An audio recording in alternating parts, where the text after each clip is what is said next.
ما ننسخ من آية أو ننسها نات بخير منها أو مثلها ألم تعلم أن الله على كل شيء قدير ألم تعلم أن الله له ملك السماوات والأرض وما لكم من دون الله من ولي ولا نصير أم تريدون أن تسألوا رسولكم كما سئل موسى من قبل ومن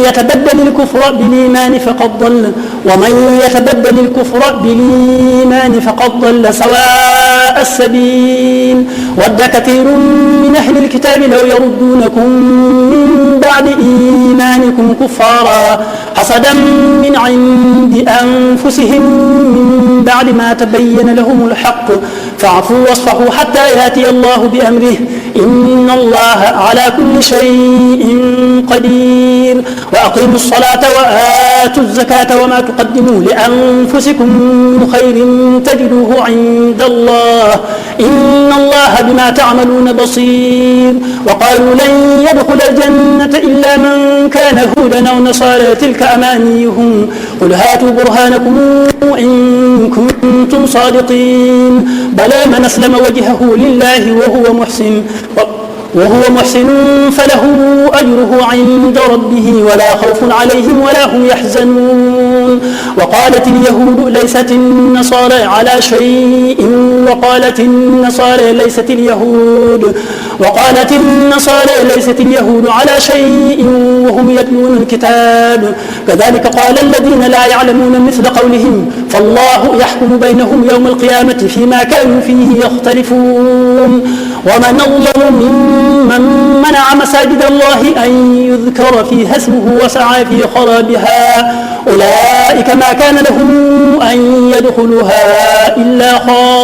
خائفين لهم في الدنيا خزي ولهم في الآخرة عذاب عظيم ولله المشرق والمغرب فأينما تولوا فثم وجه الله إن الله واسع عليم وقالوا اتخذ الله ولدا سبحانه بل له ما في السماوات والأرض كل له قانتون بديع السماوات والأرض وإذا قضى أمرا فإنما يقول له كن فيكون وقال الذين لا يعلمون لولا يكلمنا الله أو تأتينا آية كذلك قال الذين من قبلهم مثل قولهم تشابهت قلوبهم قد بينا الآيات لقوم يوقنون إنا أرسلناك بالحق بشيرا ونذيرا ولا تسأل عن أصحاب الجحيم ولن ترضى عنك اليهود ولا النصارى حتى تتبع ملتهم قل إن هدى الله هو الهدى ولئن اتبعت أهواءهم بعد الذي جاءك من العلم ما لك من الله من ولي ولا نصير الذين آتيناهم الكتاب يتلونه حق تلاوته أولئك يؤمنون به ومن يكفر به فأولئك هم الخاسرون يا بني إسرائيل اذكروا نعمتي التي أنعمت عليكم وأني فضلتكم على العالمين واتقوا يوما لا تجزي نفس عن نفس شيئا ولا يقبل منها عدل ولا تنفعها شفاعة ولا هم ينصرون